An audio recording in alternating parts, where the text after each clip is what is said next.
नमस्कार विद्यार्थी मित्रांनो, आज आपण 10व्या वर्गाच्या विज्ञान भाग 2 या विषयाचा 5वा पाठ अभ्यासणार आहोत. पाठाचे नाव आहे हरित ऊर्जेच्या दिशेने. या पाठामध्ये आपण ऊर्जेचा वापर, विद्युत ऊर्जा निर्मिती, विद्युत निर्मिती प्रक्रिया आणि पर्यावरण अशा विविध मुद्द्यांवर पाहणार आहोत. आपण हा व्हिडिओ जो पाहत आहोत हा 2 भागांमध्ये पाहणार आहोत. पहिल्यांदा याच्यामध्ये आपण पाहणार आहोत की विद्युत कशी बनते, तिच्या वेगवेगळ्या पद्धती कशा आहेत. आणि दुसऱ्या भागामध्ये मुख्य हरित ऊर्जा म्हणजे काय, जलविद्युत असेल, पवन ऊर्जा असेल, अशा विविध मुद्द्यांवरती आपण नंतर चर्चा करणार आहोत. म्हणून दोन्ही भाग तुम्ही आवर्जून पहा. आजचा आपण पहिला भाग पाहणार आहोत. यामध्ये आपल्याला पाहायचं आहे की आपल्याला दैनंदिन जीवनामध्ये आपण ऊर्जेचा वापर करत असतो आणि वेगवेगळ्या कामांसाठी आपल्याला ऊर्जा वापरावी लागते. आता पहा, ऊर्जा आणि ऊर्जा वापर. जसं अन्न, वस्त्र, निवारा ही आपली प्राथमिक गरज होती, तशी आता ऊर्जासुद्धा आपल्याला दैनंदिन कार्यासाठी आवश्यक आहे. म्हणून ही सुद्धा एक प्राथमिक गरज आहे. आणि ही ऊर्जा आपल्याला वेगवेगळ्या रूपामध्ये आवश्यक असते. कधी ते आपल्याला यांत्रिक ऊर्जेमध्ये आवश्यक असते, कधी ती रासायनिक ऊर्जेमध्ये पाहिजे, तर कधी ध्वनी ऊर्जेची गरज, तर कधी प्रकाश ऊर्जेची गरज आणि उष्णता ऊर्जा, असे तिचे विविध प्रकार ऊर्जा व त्यानुसार त्यांची सुद्धा असतात वेगवेगळे. परंतु ह्या सर्वांपैकी आपल्याला एक सांगता येईल की ऊर्जा एका रूपातून दुसऱ्या रूपात रूपांतरित करता येत असते. आणि माणसाला लागणारी ऊर्जा जी आहे तिच्यासाठी विविध ऊर्जा स्रोत वापरले जातात.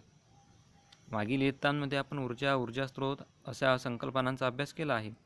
आता विद्युत ऊर्जा निर्मितीसाठी सध्या कोणकोणत्या ऊर्जा स्रोत वापरला जातो, त्याच्या पद्धती कोणत्या आहेत, त्याच्या मागील शास्त्रीय तत्त्व कोणते आहे, आणि ही विद्युत ऊर्जेचे स्रोत वापरणे फायद्याचे आहे का तोट्याचे आहे, आणि याच्यापेक्षा हरित ऊर्जा कशी महत्त्वाची आहे हे आपल्याला या पाठामध्ये पाहायचं आहे. त्यापैकी आपल्याला पहिल्यांदा पाहायचं आहे विद्युत ऊर्जा कशी तयार करतात. विद्युत ऊर्जा निर्मिती. बहुतेक विद्युत निर्मिती केंद्रात विद्युत ऊर्जा तयार करण्यासाठी मायकेल फॅरेडे या शास्त्रज्ञांनी शोधलेल्या तत्त्वाचा उपयोग केला जातो. आणि मायकेल फॅरेडे यांनी चुंबकीय परिवर्तन, विद्युत चुंबकीय परिवर्तन हे तत्त्व वापरलं. आणि या तत्त्वानुसार विद्युत वाहक तारेच्या सभोवतालचे चुंबकीय क्षेत्र जे असते, ते चुंबकीय क्षेत्र जर बदलले तर विद्युत वाहक तारेमध्ये विभवांतर निर्माण होते, असं त्या मायकेल फॅरेडे यांनी शोधून काढलं. मग ही विद्युत वाहक तारेच्या सभोवतालचे चुंबकीय क्षेत्र 2 प्रकारे बदलवता येते, आणि ते जर बदलले तर विद्युत विभवांतर निर्माण होत असते. मग हे 2 प्रकारचं क्षेत्र कसं बदलवता येणार? एक आहे विद्युत वाहक तार स्थिर असेल आणि तिच्या भोवती असणारा चुंबक फिरता असेल, तर विद्युत वाहक तारेच्या सभोवतालचे चुंबकीय क्षेत्र बदलते, हे झालं एक. आणि दुसरं असं असते की चुंबक स्थिर ठेवायचं आणि विद्युत वाहक तार फिरती ठेवायची, तरीही आपल्याला सभोवतालचं चुंबकीय क्षेत्र बदलता येते. म्हणजे अशा दोन्ही प्रकारात विद्युत वाहक तारेत विभवांतर निर्माण होते, हे आपल्याला आकृतीमध्ये पाहता येईल. आणि या तत्वावर आधारित जी यंत्र आहे, चुंबकीय क्षेत्राच्या तत्वावर आधारित जे यंत्र असते त्याला म्हणत असतात विद्युत जनित्र. काय म्हणतात त्याला? विद्युत जनित्र. पहा, त्या आकृतीमध्ये दाखवलेलं आहे. हे विद्युत जनित्राचा आकार आहे. हे मध्ये अक्षीय दांडा आहे, हे चाक आहे. चाक फिरवण्यासाठी वाफ टाकले जाते आणि मग त्याच्या भोवतालचं क्षेत्र कसं बदलते हे खाली दाखवलेलं आहे. फिरणारी विद्युत चुंबक. अशा पद्धतीनं या जनित्राचा आराखडा असतो. परीक्षेमध्ये अत्यंत महत्त्वाचा पॉईंट आहे हा, आणि या पॉईंटवर तुम्हाला आकृती काढून किंवा आकृती देऊन त्या आकृतीला नामनिर्देशन करावायचं असते. पहा पुढे, विद्युत निर्मिती केंद्रामध्ये अशा प्रकारची मोठमोठाले जनित्रे वापरतात. आणि मग जनित्रातील चुंबकाला फिरवण्यासाठी टर्बाईन वापरलं जाते. एवढं मोठं चुंबक कसं फिरवणार, त्यासाठी टर्बाईन वापरले जाते. त्या टर्बाईनला पाती असतात, आणि टर्बाईनमधील या पात्यांवर एकतर द्रव पदार्थाचा झोत टाकतात किंवा वायूचा झोत टाकतात, आणि मग त्या वायूतील गतिज ऊर्जेमुळे टर्बाईनचे पाती फिरू लागतात. आणि हे टर्बाईन विद्युत जनित्राला जोडलेलं असते, त्यामुळे जनित्रातील चुंबकही फिरू लागते, आणि एकदा का चुंबक फिरायला लागलं की मग विद्युत निर्मिती व्हायला लागते. अशा प्रकारे ही आकृती आहे. आता आकृती तुम्हाला 5.4 मधील प्रवाह आकृतीच्या माध्यमातून मांडता येते, आणि हे परीक्षेमध्ये हमखास याच्यावर प्रश्न विचारतात. आजच्या व्हिडिओमध्ये आपण परीक्षा दृष्टिकोनातूनच चर्चा करणार आहोत की प्रश्न कसे असतात आणि उत्तर कसं लिहायचं असते. एक आपण सांगितलं की आकृती आणि त्याला नामनिर्देशन करायचं. दुसरं असते की प्रवाह बनवायचा, आकृतीचा प्रवाह बनवायचा. 5.4 मध्ये दाखवलेला आहे की टर्बाईन फिरवण्यासाठी सुयोग्य ऊर्जा स्रोत असतो, तो टर्बाईनला फिरवतो, त्यानंतर जनित्र फिरायला लागते आणि मग विद्युत ऊर्जा तयार होते. अशा पद्धतीनं आपल्याला हा टर्बाईनचा आराखडा काढता येतो. म्हणजेच काय आहे की विद्युत चुंबकीय प्रवर्तन या तत्वावर विद्युत निर्मितीसाठी जनित्र लागते, जनित्र फिरवण्यासाठी टर्बाईन लागतो आणि टर्बाईन फिरवण्यासाठी ऊर्जेचा कुठला तरी एक स्रोत असावा लागतो.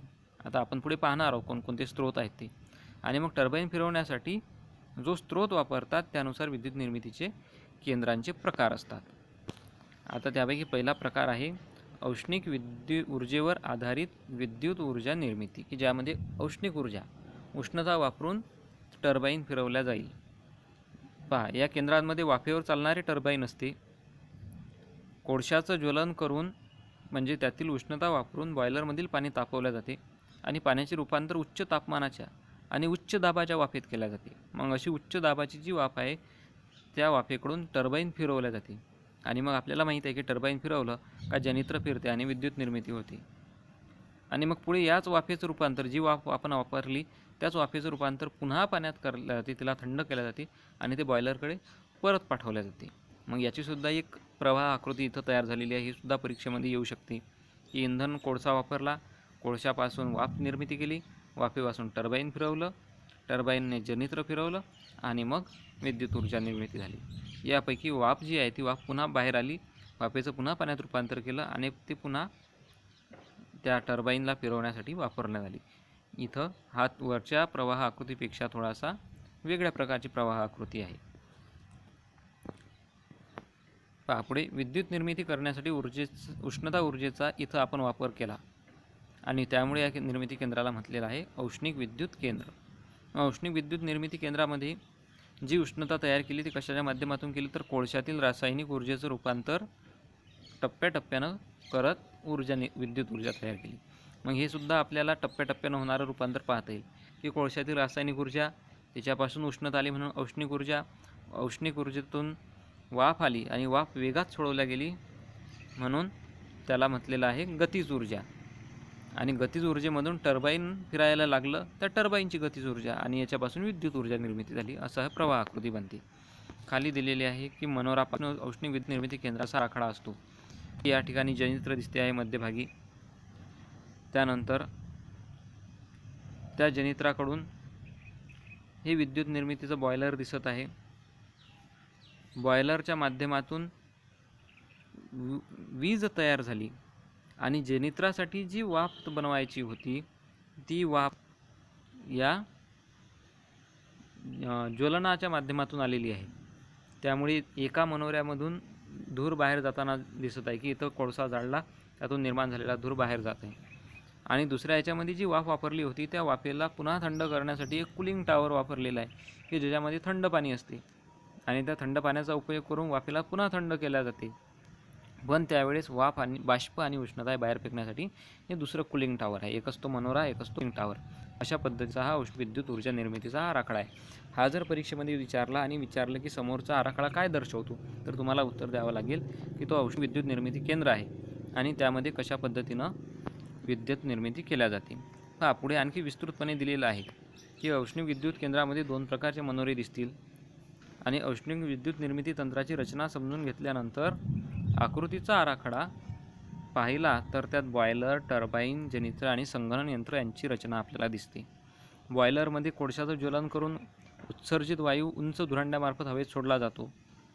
तप्त व उच्च दाबाच्या वाफेने टर्बाईन फिरवल्यानंतर त्या वाफेचं तापमान कमी होते, दाबही कमी होतो आणि मग अशी वाफ थंड करण्यासाठी तिचं पुन्हा पाण्यात रूपांतर केल्या जाते. म्हणजे तिला थंड करून पुन्हा पाण्यात रूपांतर केले जाते आणि ती परत वापरतात. मग वाफेतील उष्णता काढून घेण्यासाठीचे काम संगणन यंत्र करतात. त्यालाच आपण काय म्हटलं आहे, संगणन यंत्र या भागात कूलिंग टॉवरमध्ये पाण्यात त्याचं रूपांतर केलं जाते. आणि मग या कूलिंग टॉवरमधील पाणी पुन्हा संगणन यंत्रातून फिरवून त्यातील वाफेची उष्णता कूलिंग टॉवरमधील पाण्याला देतात आणि वाफ थंड होऊन तिचे पुन्हा पाण्यात रूपांतर होते. पण यावेळी उष्णता बाष्प व तप्त हवेच्या रूपात त्या कूलिंग टॉवरमधून बाहेर टाकल्या जाते म्हणून ते दुसरं एक टॉवर असते, दुसरा मनोरा असतो. अशा प्रकारे ही एक औष्णिक विद्युत निर्मिती केंद्र आहे. परंतु आपल्याला या ठिकाणी पाहायला मिळेल की या निर्मितीसाठी मोठ्या प्रमाणावर कोळसा वापरावा लागतो, दगडी कोळसा, आणि त्यामुळे खूप साऱ्या समस्या निर्माण होतात. कोणकोणत्या समस्या आहेत ते इथं दिलेल्या आहेत. आता याच्यावर असा प्रश्न विचारला जाईल की औष्णिक विद्युत निर्मिती ही उपयुक्त आहे की आपल्याला हानिकारक आहे. तर त्यावेळेस तिच्या समस्या आपल्याला परीक्षेमध्ये लिहायच्या असतात. म्हणून पहिली समस्या आहे की याच्या ज्वलनाने होणारे प्रदूषण carbon dioxide, sulphur dioxide, nitrogen dioxide सारखे वायू वातावरणात उत्सर्जित करते. कोळशाच्या ज्वलनाने उत्सर्जित वायूसह इंधनाचे सूक्ष्म कणसुद्धा हवेत सोडतात की ज्याच्यामुळे श्वसनाचे गंभीर आजार होतात. आणि यामध्ये वापरले जाणारे इंधन जे आहेत की कोळसा, त्याचे भूगर्भातील साठे मर्यादित असल्यामुळे त्याच्या वापरावर विद्युत ऊर्जा निर्मितीसाठी भविष्यकाळात मर्यादा ह्या येणारच आहेत. त्यामुळे विद्युत ऊर्जा निर्मितीसाठी जे औष्णिक ऊर्जाचा पर्याय आहे तो पर्यावरणीय दृष्टिकोनातून जर पाहिला तर तो तेवढा फायदेशीर नाही. म्हणून आता आपल्याला दुसरा एक प्रकार पाहायचा आहे विद्युत निर्मितीचा, तो आहे अणुऊर्जेवर आधारित विद्युत ऊर्जा निर्मिती. पहा, अणुऊर्जेवर आधारित विद्युत ऊर्जा निर्मितीमध्ये सुद्धा जनित्रच असते, परंतु तिथं जनित्र फिरवण्यासाठी वाफ लागते आणि वाफ तयार करण्यासाठी कोळसा वापरत नाहीत. अणुऊर्जेवर आधारित जे विद्युत केंद्र आहेत त्या ठिकाणी कोळसा न वापरता युरेनियम आणि प्लुटोनियमचा सारख्या अणूंचा वापर करतात. याच्यावर दरवर्षी हमखास प्रश्न विचारला जातो की युरेनियम आणि प्लुटोनियमचा वापर करत असताना कसं होते. आता हे आणखी विस्तृतपणे आपल्या पाठात पुढे दिलेलंच आहे की त्या अणुकेंद्रकाच्या विखंडनातून निर्माण झालेली जी उष्णता असते त्या उष्णतेचा उपयोग करून पाण्यापासून वाफ निर्माण केली जाते. उच्च तापमानाची आणि उच्च दाबाची वाफ तयार केली जाते. इथं कोळसा वापरत नाही, इथं वापरतात युरेनियम किंवा प्लुटोनियम सारखे अणू. आणि मग त्या वाफेतून टर्बाईन फिरवतात. टर्बाईनमुळे जनित्र फिरते आणि मग विद्युत निर्मिती होते. म्हणजेच इथली आपल्याला पुन्हा रचना अशी पाहता येईल की आपण इथं युरेनियम प्लुटोनियम सारखे अणू वापरले, त्यांचा अणुभंजनासाठी अणुभट्टी वापरली, त्यामध्ये पाण्यापासून वाफेची निर्मिती केली आणि वाफेमुळे टर्बाईन फिरलं, टर्बाईनमुळे जनित्र आणि विद्युत ऊर्जा तयार झाली. पण जी वाफ होती ती वाफ पुन्हा पाण्यामध्ये रूपांतरित करण्यासाठी सुद्धा यंत्रणा आहे. म्हणून इथं पुन्हा दुसरा प्रकार दाखवलेला आहे. अशा प्रकारचा हा सुद्धा एक प्रवाह आकृती तयार केलेली आहे. इथं पहा, पुढे दिलेला आहे की म्हणजे इथे अणुऊर्जेतील रूपांतर प्रथम कशात केलं त्यांनी, औष्णिक ऊर्जेमध्ये. खालील आकृतीमध्ये सुद्धा ते दिलेलं आहे की अणुतील ऊर्जा औष्णिक ऊर्जेत रूपांतर केली आणि औष्णिक ऊर्जेचं रूपांतर वाफेमध्ये करीत असताना वाफेमध्ये गतीज ऊर्जा झाली. गतीज ऊर्जेने टर्बाईन फिरवून पुन्हा टर्बाईनमधील गतीज ऊर्जा झाली आणि मग तिचं रूपांतर पुढे कशात झालं, विद्युत ऊर्जेमध्ये झालं. म्हणजे अणुविद्युत निर्मितीतील केंद्रातील ऊर्जेचं रूपांतर अशा प्रकारे झालं. अणुतील ऊर्जेपासून विद्युत ऊर्जा निर्मिती. खाली पहा की इथं दिलं की युरेनियम आणि प्लुटोनियम हे जे अणू असतात त्यापासून विद्युत कशी तयार करायची. की युरेनियम 235 या अणूवर न्यूट्रॉनचा मारा केला असता, हे 235 म्हणजे 235 युरेनियम लागणार असं नाही. युरेनियम 235 हे त्याचा संज्ञा म्हणून इथं वापरलेली आहे. 235 युरेनियम आपल्याला लागणार नाही. युरेनियम 235 अशी संज्ञा असलेला अणू, त्याच्यावरती न्यूट्रॉनचा मारा केला असता त्याचे रूपांतर युरेनियम 236 या समस्थानिकामध्ये होते. तुम्हाला माहिती आहे प्रोटॉन न्यूट्रॉन हे दोन जण अणूच्या केंद्रकामध्ये असतात. त्यापैकी एक न्यूट्रॉन जर युरेनियमवरती टाकला तर त्याचं 235चं रूपांतर 236मध्ये होते आणि मग हा 236 असणारा युरेनियम हा अत्यंत अस्थिर असतो, तो नॅचरल नसतो. त्यामुळे त्याचे बेरियम आणि क्रिप्टॉन या दोन अणूमध्ये विखंडते. हे दोन वेगवेगळे अणू आहेत. आता युरेनियमपासून दोन वेगळ्या प्रकारचे अणू बनले, बेरियम आणि क्रिप्टॉन, आणि त्यामुळे 3 न्यूट्रॉन बाहेर पडतात आणि 200 मेगाव्होल्ट 200 MeV इतकी ऊर्जा बाहेर पडते. मग जे 3 न्यूट्रॉन इथं बाहेर पडले ते 3 न्यूट्रॉन आणखीन पुढच्या युरेनियम 235 अणूच्या वर मारा करतात आणि त्यांचं पुन्हा विखंडन बेरियम आणि क्रिप्टॉनमध्ये करतात आणि पुन्हा 200 MeV इतकी ऊर्जा बाहेर टाकतात. त्यामुळे ही जी ऊर्जा बाहेर पडते ही अत्यंत मोठ्या प्रमाणात असते. आणि या प्रक्रियेत निर्माण झालेले न्यूट्रॉन इतर युरेनियमच्या अणूंचं विखंडन करत राहतात. हे करण्यासाठी आपल्याला आवश्यक असते अणुभट्टी. अशा प्रकारची जी साखळी आहे ही प्रक्रिया चालत राहते आणि मग या साखळी प्रक्रियेमध्ये विद्युत निर्मितीसाठी लागणारी उष्णता ऊर्जा तयार केल्या जाते. पहा इथे दिलेलं आहे आकृतीमध्ये. अशा पद्धतीने केंद्रीय विखंडन शृंखला अभिक्रिया दाखवलेली आहे की युरेनियमवरती न्यूट्रॉन टाकला, न्यूट्रॉनचं बेरियम आणि क्रिप्टॉनमध्ये रूपांतर झालेलं आहे या पिवळ्या रंगामध्ये, आणि त्यानंतर पुन्हा ऊर्जा बाहेर पडली प्रत्येकी एका याच्यातून, आणि 3 न्यूट्रॉन बाहेर पडत आहेत.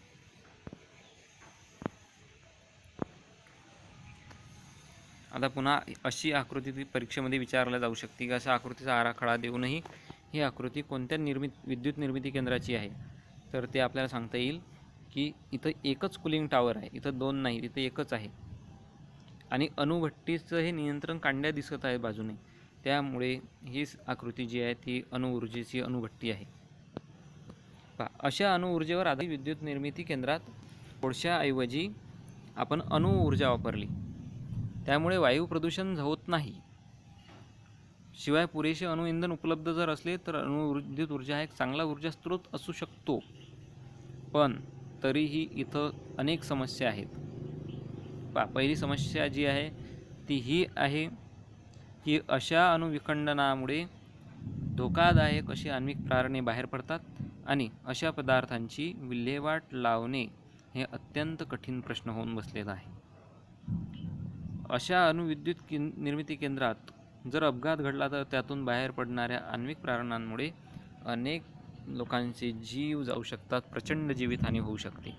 त्यामुळे अणुविद्युत ऊर्जा हा सुद्धा पाहिजे तेवढा पर्यावरणीय दृष्ट्या किंवा हरित ऊर्जेच्या दृष्टीने उपयुक्त प्रकार ठरत नाही. पुढचा जो प्रकार आहे तिसरा, त्याला म्हटलेला आहे की नैसर्गिक वायू आधारित विद्युत निर्मिती केंद्र. तुम्हाला माहिती आहे की समुद्रातून आपण पेट्रोलही काढत असतो, त्यासोबत नैसर्गिक वायूसुद्धा आपल्याला समुद्राच्यातून बाहेर येतात आणि ते सुद्धा उष्णते मिळवण्यासाठी आपण वापरू शकतो, जसे की नैसर्गिक वायू म्हणजे गॅस. पहा, या नैसर्गिक वायूच्या ज्वलनाने पुन्हा पाण्यापासून वाफ तयार केल्या जाते.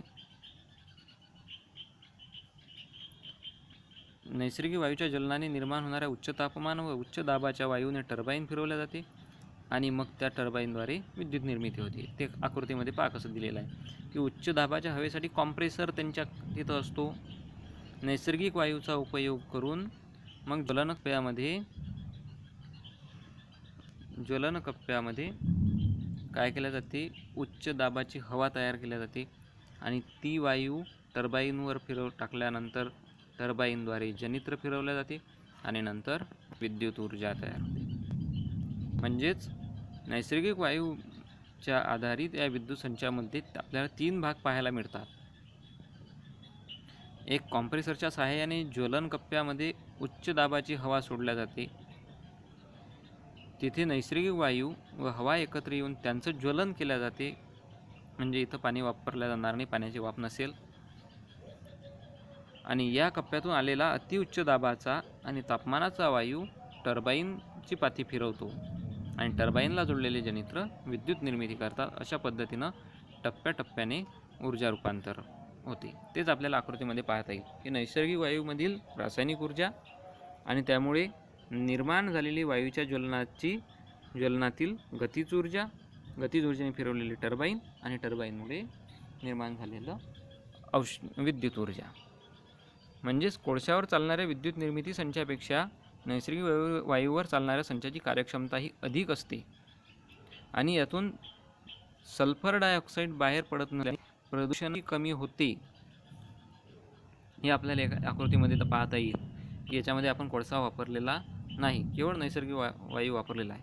पहा इथं दाखवलेलं आहे की कॉम्प्रेसर, ज्वलनकक्ष, त्यानंतर गॅस टर्बाईनवरती येते, टर्बाईनला फिरवल्यानंतर जनित्र फिरतो आणि विद्युत ऊर्जा निर्माण होते.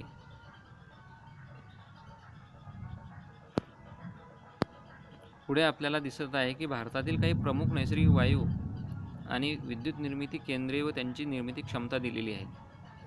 तर हा चार्टसुद्धा तुम्ही पाठ करून ठेवू शकता. पुढे स्पर्धा परीक्षा दृष्टीने अत्यंत महत्त्वाचा असा हा पाठ आहे की समरलकोटा, अंजनवेल, बवाना, कोंडापल्ली इत्यादी ठिकाणी नैसर्गिक वायूवर आधारित विद्युत ऊर्जा निर्मिती केंद्र आहेत. आणि आता आपल्याला पाहायचं आहे की हे जे 3 प्रकार आपण पाहिले विद्युत निर्मिती, त्यात प्रक्रिया आणि पर्यावरण हे उपयुक्त आहे का हे आपण पाहणार आहोत.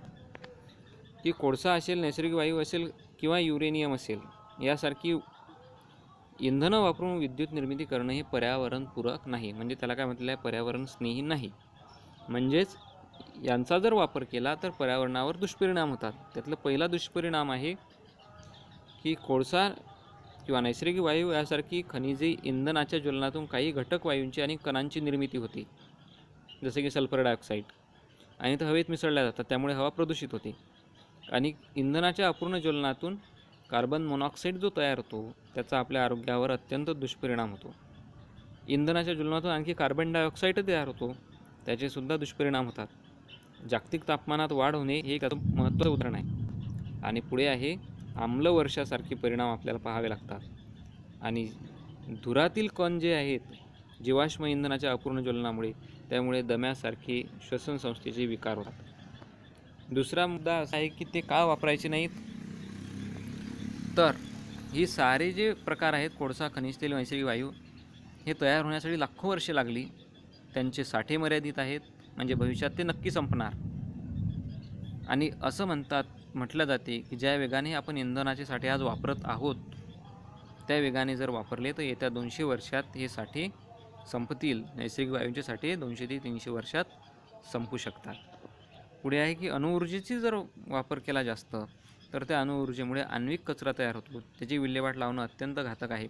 आणि त्यामुळे जरी अपघात झाला तर संभाव्य हानीची शक्यता यासारखी धोक्यांची इतके असतात की त्यामुळे अनेकांचे प्राण जाऊ शकतात. या सर्व बाबी जर लक्षात घेतल्या तर खनिज इंधनापासून आणि अणुऊर्जेपासून मिळणारी जी विद्युत ऊर्जा आहे ती पर्यावरण स्नेही नाही असे म्हणता येईल.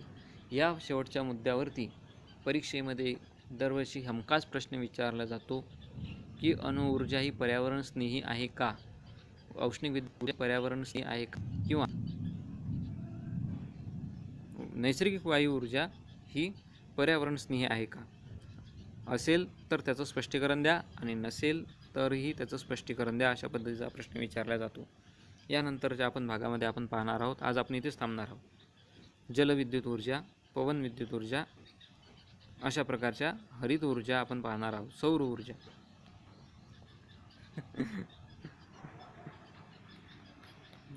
आज